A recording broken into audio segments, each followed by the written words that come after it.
Good morning.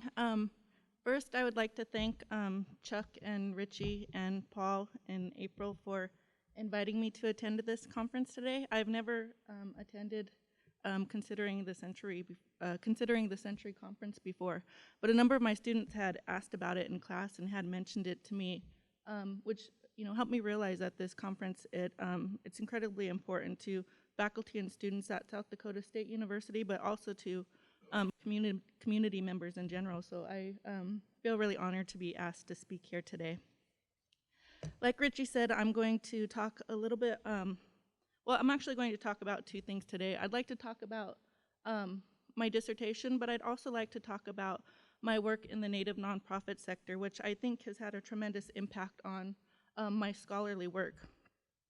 So I'd like to begin by giving you a little bit of background on myself. Like Richie said, I'm Sicangu Lakota. My mother was born on the Rosebud Sioux Reservation in central South Dakota. My father is Mexican. He was born in Jalisco, Mexico, and I'm the oldest of 5 children. I'm a first-generation college student, so I am the first, the first person in my family to attend college. Growing up, one of the things that my parents really emphasized to us was the importance of an education. But even more than emphasizing that we needed to get an education, I think one of the things that they really tended to stress to us was the importance of using that education to give back in some way, to give back to the community in some ways. After I graduated from high school, I attended the University of Colorado at Boulder, where I majored in English. I earned a bachelor's and a master's degree in English from CU, and it was a little while before I decided that I wanted to pursue a doctoral degree. And I think one of the reasons that prevented me from initially pursuing that doctoral degree is because I wasn't necessarily sure how I could use that degree to help others. Like I said, I was an English major, and one of the reasons that I decided to be an English major was because I loved reading, and I loved writing, and I loved analyzing text, and I thought it was a lot of fun. But at the same time, I didn't really see how doing that was going to impact people in any way.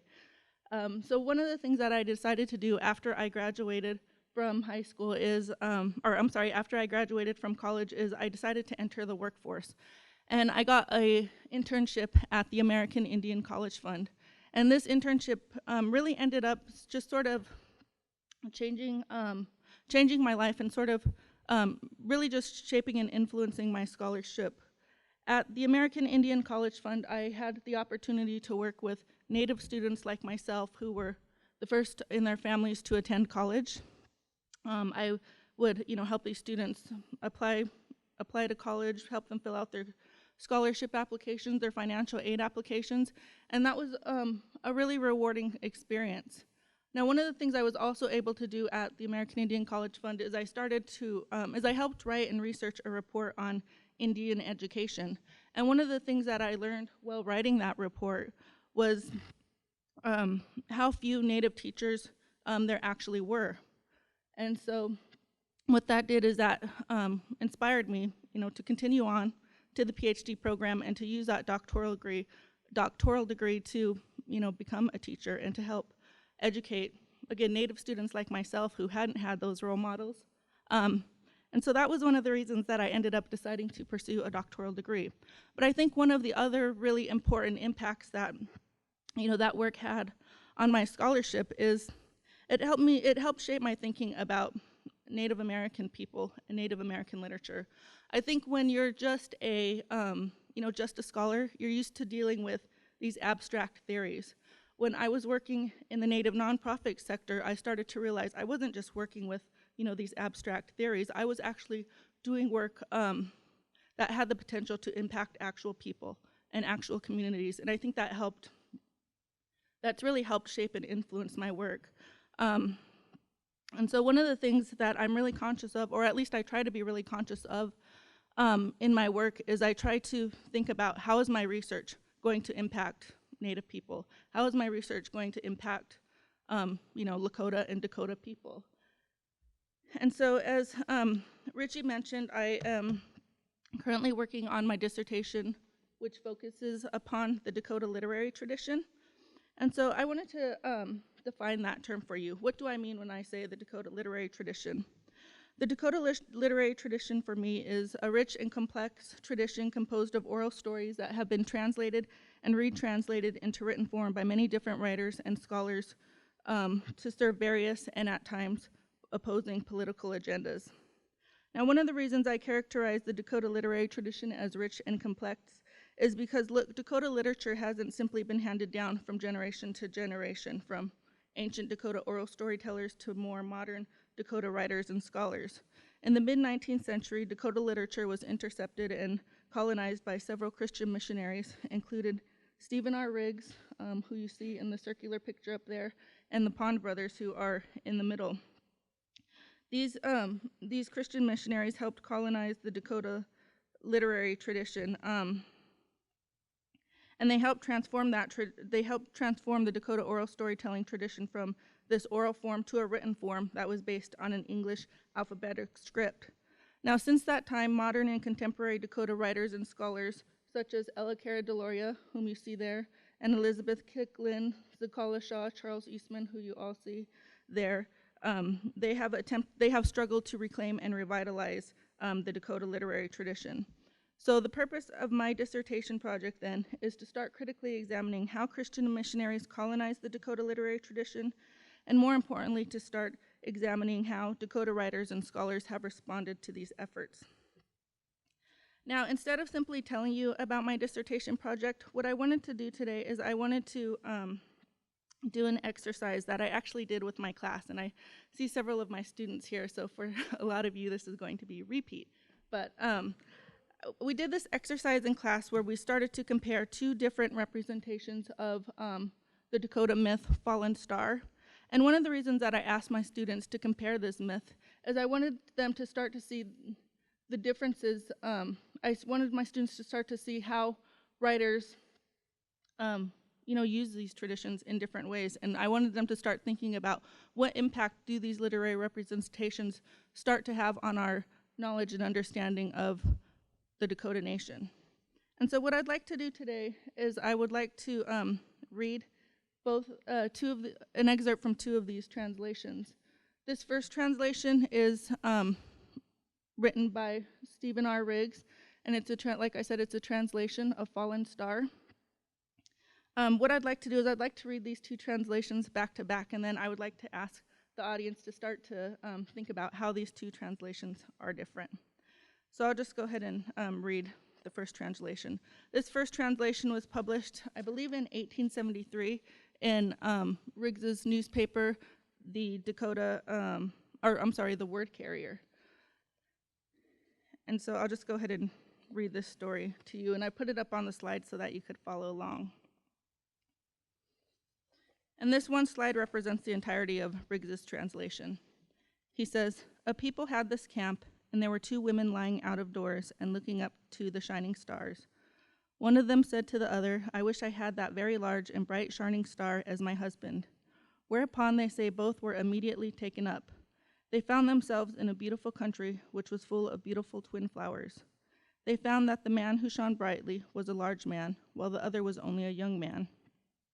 So they each had a husband, and one became with child. In the country, the Tipsina with large beautiful stalks were abundant. The wife of the large star wanted to dig them, but her husband forbade it, saying, 'No one does so here.'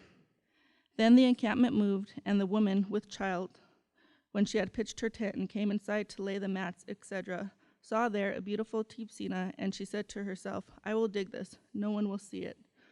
So she took her digging stick and dug the Tipsina. When she pulled it out, immediately the country opened out, and she came through. And falling down to the earth, they say her belly burst open. And so the woman died, but the child did not die, but lay there, stretched out." Okay, and as you can see, Riggs's translation is relatively short. One thing I also want to point out is that Riggs' translation has actually been published multiple times. Like I said, it was published first in his newspaper, and then it was published again in 1977, and again more recently in 2004. So Riggs's translation has been published multiple times. Now what I'd like to do is I'd like to compare Riggs's translation to Ella Delora's translation. One of the things I'd like to point out first is that Ella Deloria's translation has never been published. I found this translation buried in the archives at the Dakota Indian Foundation. And so I'll go ahead and read this translation to you as well. And I want you just to start thinking about what is the difference between the way that each of these writers is trying to tell these stories. Now, one of the very first things to notice, right, is that Deloria's translation is 3 slides long. It's 3 times as long as Riggs' translation. So what is she doing differently than Riggs? She says, in a certain Dakota village, long ago, there lived 2 girl cousins who were constant companions. They were now of that age when girls' thoughts turn naturally towards men and marriage. One summer evening, when their mother had finished a fine new teepee and set it up to inspect its proportions, they begged to be allowed to sleep in it the first night while it was so new and fresh. Of course, their mothers said yes. So they spread their beds on the clean grass in the very center and lay down to sleep. But first they must exchange confidences, as young girls will. So they lay talking and watching the stars shine brightly through the smoke opening where the flaps had been spread out for the night for ventilation. They were especially near tonight, almost human, those stars. After a silent while, one girl said idly, "Cousin, do you see that biggest, most brilliant star? I am sure he must be the chief. I wish he were my husband." And so the other answered, "Yes, and do you see the one near it, not so big, nor so bright, but sparkling continuously? I wish he were my husband." Soon afterwards, they both fell asleep, and lo and behold, they woke in the heaven world, where all the stars were people, and each girl was the wife of the star of her own choosing. This upper world was both beautiful and strange, and the Tipsilla, usually something of a task to find on earth, grew everywhere, dotting the entire landscape. The handsome male plants stood out conscientiously, far above the grasses, and invariably their shy wives in plainer dress were close by, just as they are on earth. Since Dakota women can never resist digging Tipsilla, the 2 cousins prepared speedily to do so by borrowing digging sticks from their neighbors. But their husbands returned just then. "No, do not dig them. Nobody does so up here. Why not pick instead the beautiful flowers that are so plentiful?" they advised. And indeed, the purple furry-stemmed and petaled spring flowers were thick everywhere, and though it was long past their season below, so they picked twin flowers instead. But one day, when the Star Nation moved camp to a new site, the Dakota women arranged to place their teepees side by side, and then the wife of the great star, now with child, entered her teepee to lay the mats and robes for the bed. She saw a magnificent Tipsilla growing in the very center. The temptation was too great. "I will dig it inside my own lodge here. Who will ever know of it?" she thought. So she brought in a digging stick and worked it into the ground far enough to uproot the plant by overturning the sod all around it. But lo, directly she did this, she made a hole that proved to be an opening in the sky through which she fell, headlong, down, down, down to earth. And there she lay, her young body broken by the fall, and nearby her infant son lay kicking and crying, still linked to his lifeless mother. Thus, little fallen star was born. So what are some differences that you notice between these 2 translations? I kind of want this to be a little more interactive, but what are some differences that you notice between these 2 translations? Oh, okay.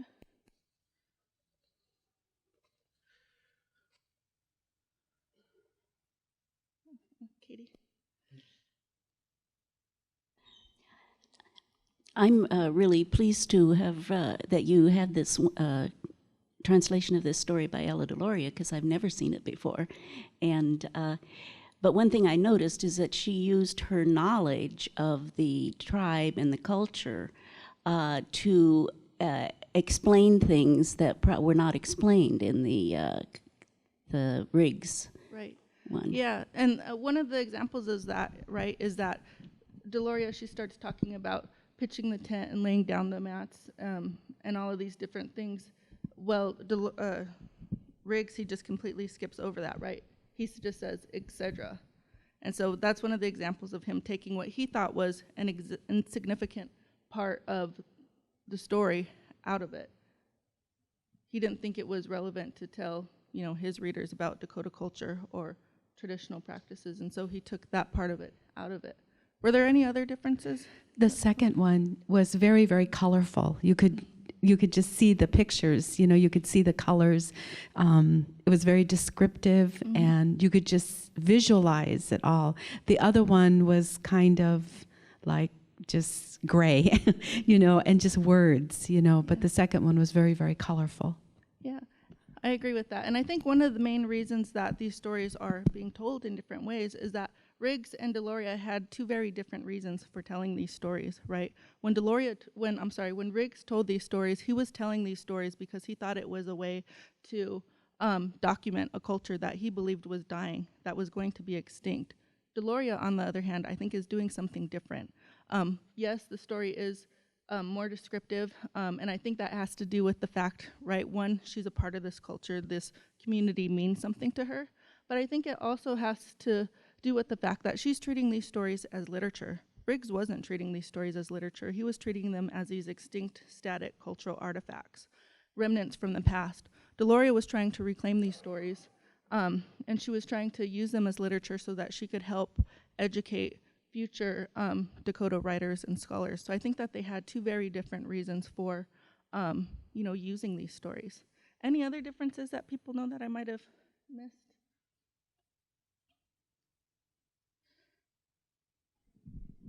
One of the most obvious things is that she immediately identifies the two women as cousins. Mm-hmm. Yeah, and that's a big difference. And I think that also changes the tone of the story, right? Because Riggs, he identifies them as two women. And like you said, Delora, she identifies them as girl cousins, which first emphasizes the importance of kinship relationships, right, in the culture. But it also starts to change the tone of the story. The girls in Delora's story, they act like girls, right? There's just sort of, they're young, right? They're silly and they're giggling, which is very different from the representation that we have in Riggs's story, where he has, two women, and their actions are very different. One of the things that I noticed is that the women in Riggs's stories, they deliberately disobey their husbands, right? In Riggs's story, let me find it. In Riggs's story, the husband forbids the women from picking this turnip. In Delora's story, the husbands advise the women not to pick these, these turnips.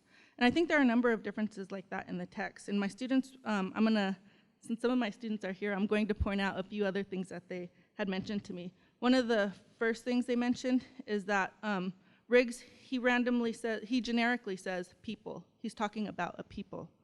Delora, on the other hand, is talking about a specific tribe, the Dakota, and then later on she says the Star Nation.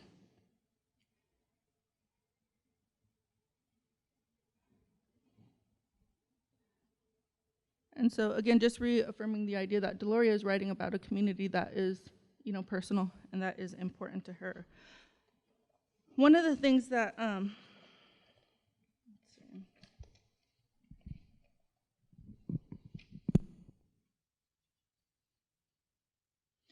then one of the things, Chuck, that you brought up was, right, the difference between women and girl cousins. Women, it denotes adult females. Girl cousins, it connotes younger female relatives.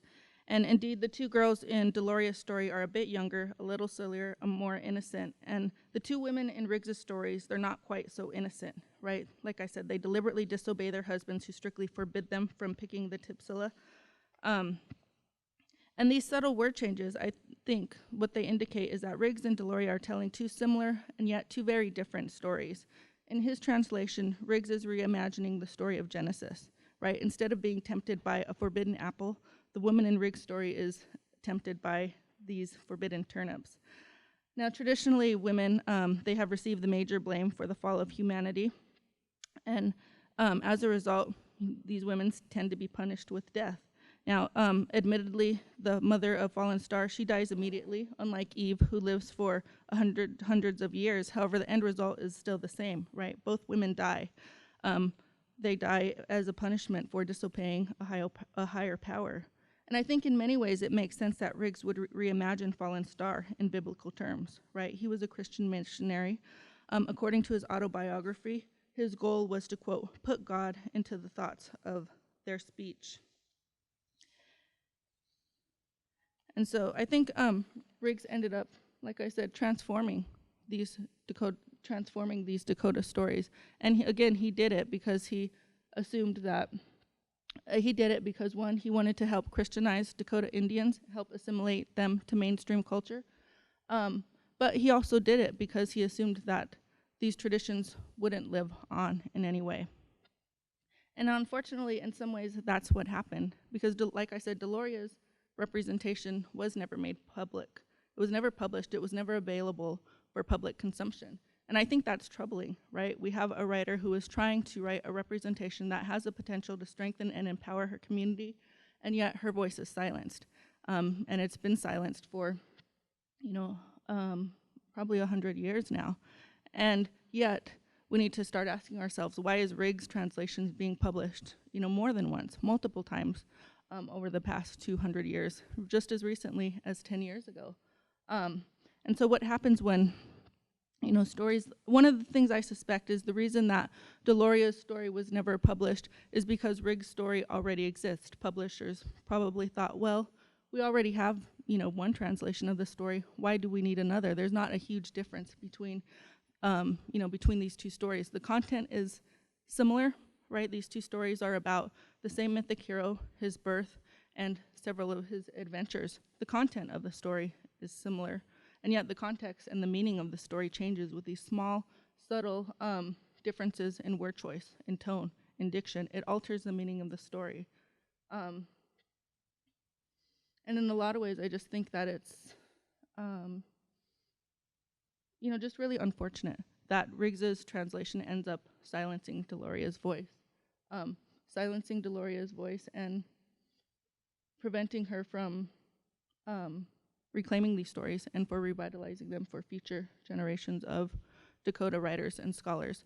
I think the next step that we need to start to take as scholars is to figure out a way to increase these voices and make them available. Make them available so that they can help strengthen and empower these tribal communities. And I think you guys have a really great resource to do that here at South Dakota State University. You have the Oak Lake Writers Society, right, which tries to increase the number of Dakota, Lakota, and Dakota writers. And so I think that speaks volumes about the importance of that program, of that workshop, and increasing the number of Native writers and scholars today. So I'd like to go ahead and I ended up finishing my presentation a lot faster than I had thought I would, but I'd like to open it up to questions.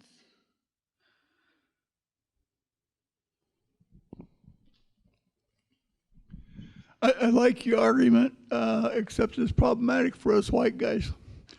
I'm a political scientist, and most of the research I did with regard to tribal peoples, I rely on sources like Riggs because that's the only source I have available to me. Mm-hmm. And then I do what Riggs did. Riggs, you said, tried to convert that story into a Christian message. What I do is when I find in Riggs, I try to convert into political science jargon. Mm-hmm. And I don't, I'm doing the same thing he's doing, not even realizing it. I guess I don't have a question, but it seems like that's the only way we can get to where we want to be. Yeah.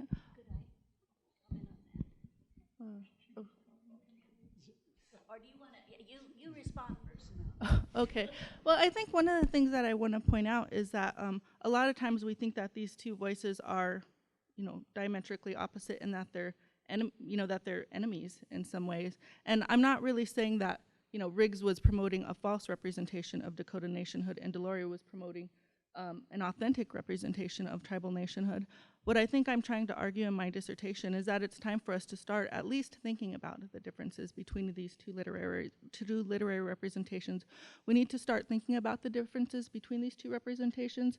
But I don't think it means that we just necessarily have to say, well, Riggs, didn't give us anything worthwhile to work with. I think that he did, but it's also time to increase the number of Native voices who are telling these stories because I think it has the potential to have a really powerful impact on the Native community. But in no way do I think we need to completely disregard Riggs.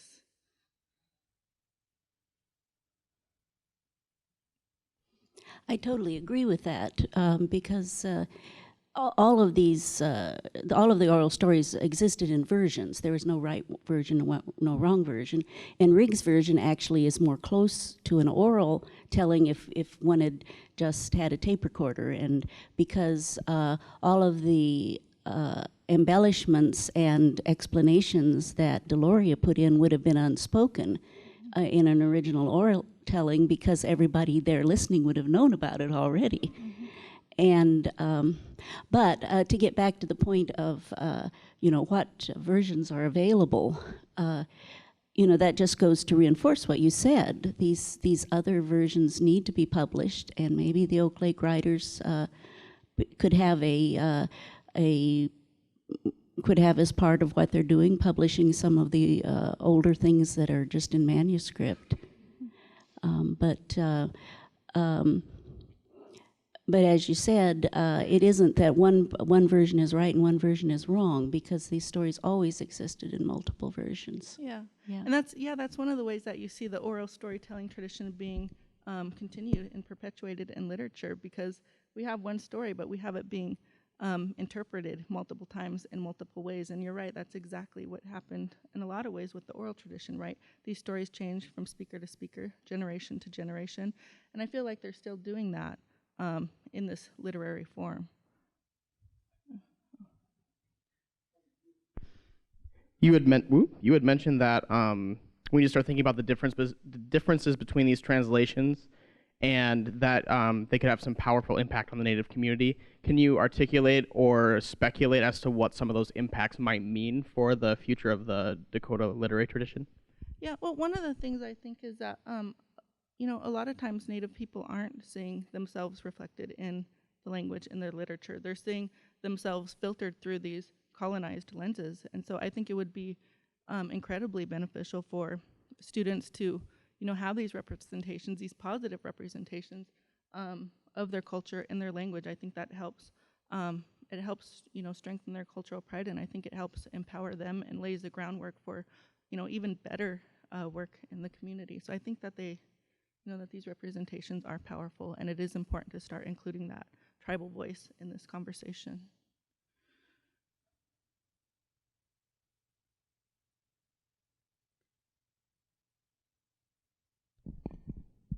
You mentioned the Ella Delora archives at the Dakota Indian Foundation in Chamberlain. Can you recommend any other good sources for indigenous narratives that we might be able to access more regularly to start thinking about things differently? Well, actually, the archive at the Dakota Indian Foundation is the first archive that I've found. In my dissertation, I say that I'm tracing the evolution of the Dakota literary tradition, right, from an oral to a written form. But one of the things I want to point out is that I'm only talking about 3 writers in my dissertation, which means there's a lot more work to be done, right? There's a lot more Dakota writers than just the 3 that I'm focusing on. I think that the Dakota Indian Foundation is a really great resource. And I'm glad that you brought that up, because I do actually want to mention something. And I think this is an example of a moment where my nonprofit work and my scholarship sort of merged.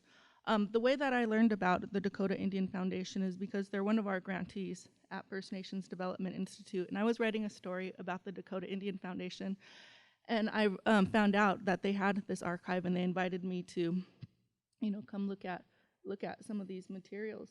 But it was just complete coincidence, right, that I encountered, that I was able to encounter this archive and that I was able to access it. And it was because of my work, in the nonprofit sector. And so I think that also emphasizes, right, that these stories, they're more than just stories.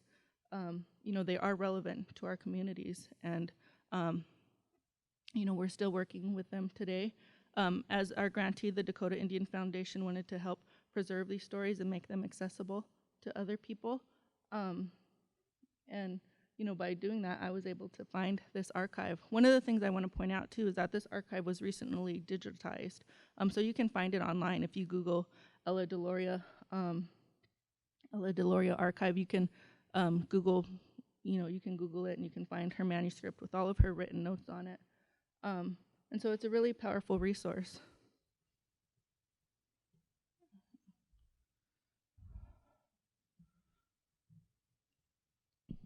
Sarah, would you be willing to tell us a little bit more about your dissertation, what other writers and other themes you're exploring? Yeah. So the other writers that I'm looking at are Pond and the Riggs brothers. Like I said, I'm trying to figure out what's the difference between the way that Pond and Riggs first represented these stories. And then I also look at Ella Deloria and Elizabeth Cook Lynn. And what I'm trying to do is I'm trying to figure out how are these writers trying to reclaim these stories? How are they trying to tell them on their own terms? And I think one of the major issues that we tend to encounter when we're studying Dakota literature is everybody's always looking for that authentic representation. How are people trying to represent these stories in a way that's true and authentic? And I argue in my dissertation that you really can't do that. There's no way to ever get an authentic representation of a story. Every story is one person's interpretation. And so instead of trying to find that authentic representation of a story, what I try to do in my dissertation is I'm asking, how are these writers trying to express themselves as artists and activists? And even more importantly, I'm starting to ask, what are the consequences of these literary representations? How do these literary representations start to impact how Dakota people are perceived and how other people engage with these communities? One of the issues that I've started to look at is the issue of translation. And one of the things that I've learned is that in Riggs' stories, he always conducted these literal translations. He would have somebody write out these Dakota stories, and then he would translate them word by word, syllable by syllable. And like Katie pointed out, Deloria was doing something different. She was working, from memory, and she was trying to incorporate her own knowledge of tribal culture and language. But like I said, that starts to change the story, because if you're just translating them word by word, there's a lot that's being missed. And one of the things that helped me understand that is I read Delphine Redshirt's dissertation, and one of the things that she mentioned in there is that it's problematic to translate these stories word by word, because these stories, they do have these cultural and linguistic nuances that need to be, accounted for. And I think that Deloria is trying to do that in her translation, but again, she's not always successful, right? Her translations were never published. And I think one of the things that I've started to realize as I'm writing my dissertation is that colonization was a process and decolonization is going to be a process. Each one of these writers is trying to figure out how to tell their stories in their own way. There's not necessarily a right or a wrong way to do it, but what we need to start asking is, how are these writers doing it? How are they trying to express themselves as artists and activists? And again, that important question, what is the impact? What is the impact, especially when, the stories that are available are colonized stories. These are the stories that Native students read, stories that tell them that their culture, their language is dying or near extinction. That could have an extremely negative effect on how these students see themselves. And so I think it's really important that writers like Deloria, like Cook Lynn, are trying to reclaim these stories and trying to tell them in a way that is, empowering.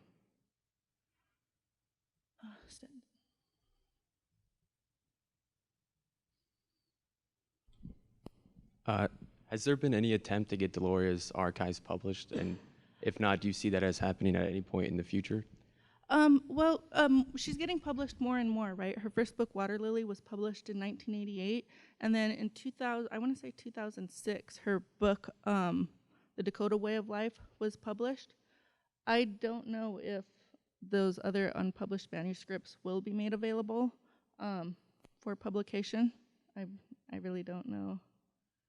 But it's clear that Deloria intended this story for publication, because one thing I should point out is this story in its manuscript form, it had a table of contents, and she had pictures to go along with each one of these stories. So it seemed to me that she had intended these stories for publication. Why they were never published, we can only speculate, but I feel like she intended them to be. I think one thing that might make it difficult to publish these stories is because they do exist as these manuscripts that have been shuffled around. There are some pages missing from some of the stories, so that might make it difficult, to publish.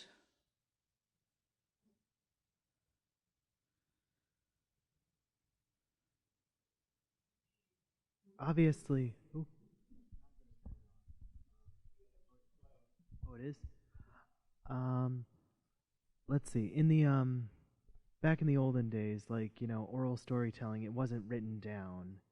Like, do you see the difference in this literature now that it's written down? Like, does that change the cultural implications behind it? Yeah, no, it does. Because even though these stories are similar to oral stories, are being, you know, passed down and they're being translated and retranslated, I think there is a difference, right? The most obvious is the linguistic difference. The stories were initially told in the Dakota language, and now they're being printed in English. And we've been told over and over again that the English language can't always capture the cultural and linguistic nuances inherent in the Dakota language. But one of the problems for me, right, is that I don't speak Dakota, and I wouldn't be able to access those original translations. And so when I started my dissertation, I started at a point where I could work. I started from a point that I could work with, and that point for me was the moment when these stories were translated from an oral to a written form, and that began with the missionaries. And as it changed over time, the missionaries ended up Christianizing a lot of these stories, like I spoke about in there.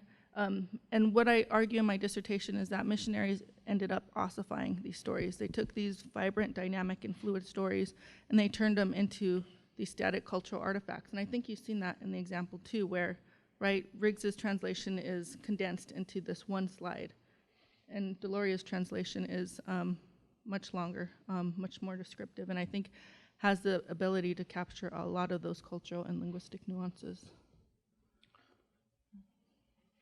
I think the answer to my question will be obvious to Dakota traditional and academic researchers, but I noticed in your title you used Dakota. Does that include the Lakota and Nakota? You know, that's one thing that I've been trying to figure out myself in my dissertation. A lot of people will tell me, well, why are you working on the Dakota literary tradition? You know you're Lakota, right? And I do know that I'm Lakota. One of the reasons I started working on the Dakota literary tradition is because that's the moment when these stories start to appear in print. And so I just sort of followed that thread in my dissertation. I followed that thread of, you know, Riggs and Pons translating Dakota language and literature, Ella Deloria trying to reclaim that language and literature, and then Elizabeth Cooklin, who says she was shaped and influenced by Deloria's work. So I followed that thread, but it became complicated throughout my dissertation because Deloria, she writes, this story is about the Dakota Nation, but she also writes about the Dakota and the Lakota Nation as well. And so I think it does end up being really complicated, and that's one thing I'm trying to figure out in my dissertation. How do I use that term, Dakota? Am I going to use it to talk about, you know, all of these different literatures? Do I want to use it to talk about one specific literature? And, you know, I think I want to do that, but it's also really problematic because all of these literatures have been shaped and influenced by different tribal stories. So that's something I'm still trying to work out.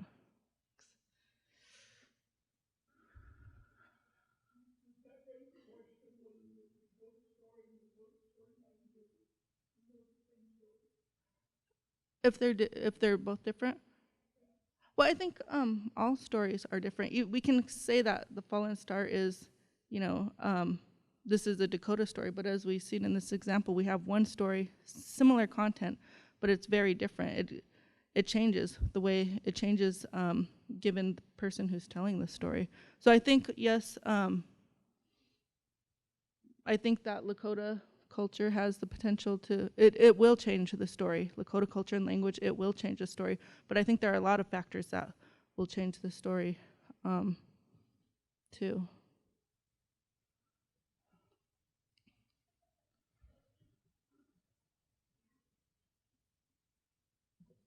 One of the differences I noticed in the translations is that Riggs' story doesn't mention the flowers, but Deloria's does. There's an abundance of lavender flowers. Mm-hmm. Is there any significance to that difference in the mention of the flowers or not? You know, I'm not sure. I'm sorry.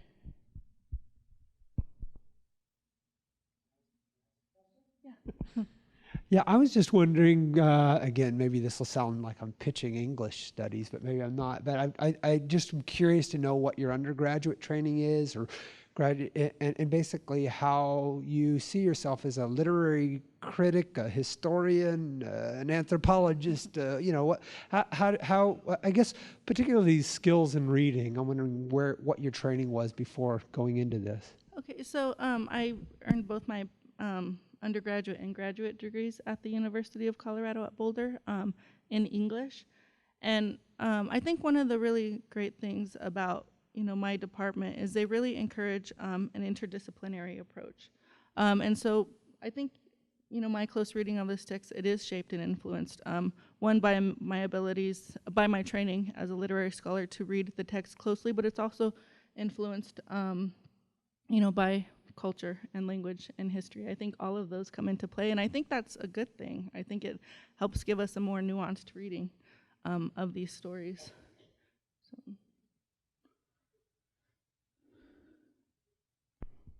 I just wanted to comment that in Riggs' story, he says Timsina, which would be the Dakota dialect, of meaning the wild turnip. But then in Deloria, she says Timsila, which would be Lakota dialect with the L sound.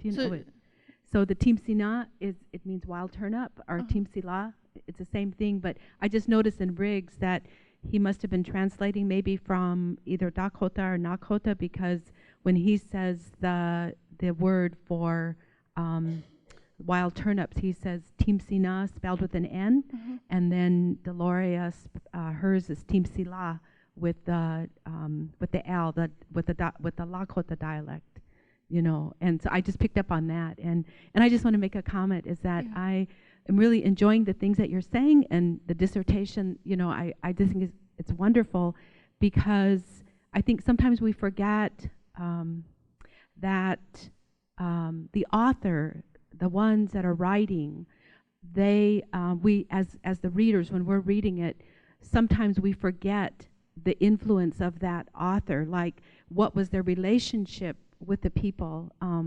Was it good? Were they soldiers? Were they missionaries? Were they, who were they? Because that is going to influence the flavor of how they write. Is it going to be positive? It's going to be, negative or whatever. So I really am enjoying the things that you're saying and talking about. I think it's wonderful to create that awareness, especially in students, that are going to be going out there, perhaps teaching, Native students or whatever. So I just really want to say thank you for your work. Oh, thank you.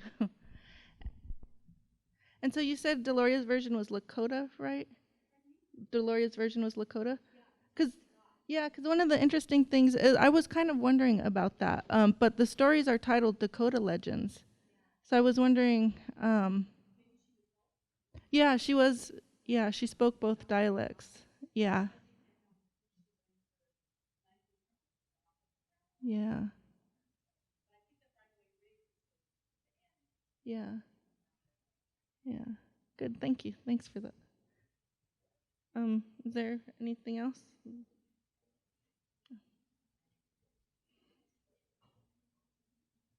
Also thank you for what you're doing. My question is around kind of unpacking the meaning of these things, whether you're doing any work with that, because I could imagine that also, Riggs, in collecting these things in a very static way, had a judgment about whether these stories were valuable stories, because they come out of a worldview that he didn't share. Yeah. And for those of us who would look at Deloria's work, we might want to get into questions of, well, what does this mean, or do we just accept it as a story on its face? Or so I'm wondering if the part of the colonizing and decolonizing has to wrestle with those questions of kind of hermeneutics.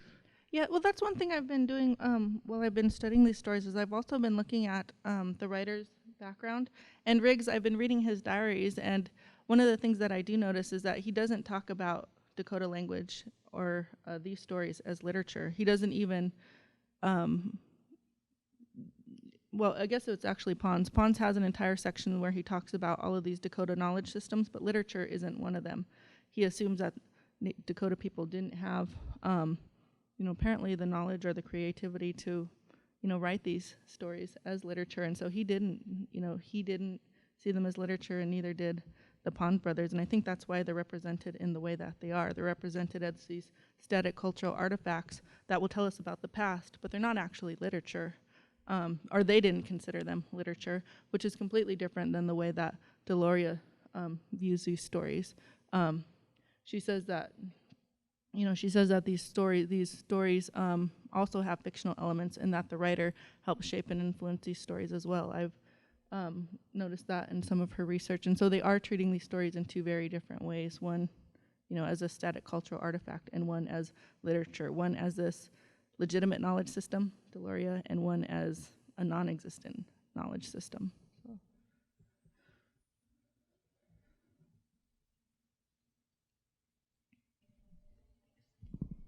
Can you tell us how aware Delora was of these other texts? Was she, recording these stories in direct response to some of those weaknesses? Yeah, actually, she was very aware of these stories.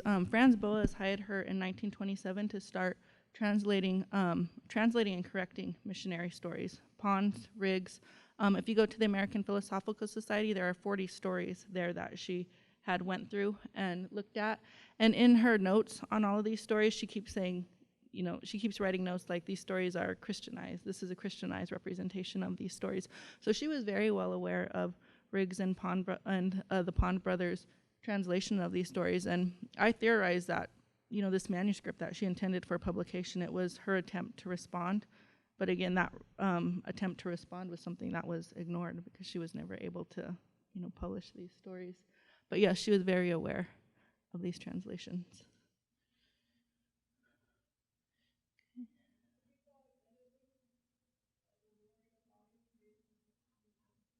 Oh, I'm still trying to get through my dissertation. Once I get through that, I think I'll, figure out where to take this next. But what I want to do is I do want to make my dissertation into a book. Like I said, I do think it's important to tell these stories, and I think it's important for us to start treating Dakota literature as literature, and making these stories accessible to, the people that they would influence the most, students. So I think that is important.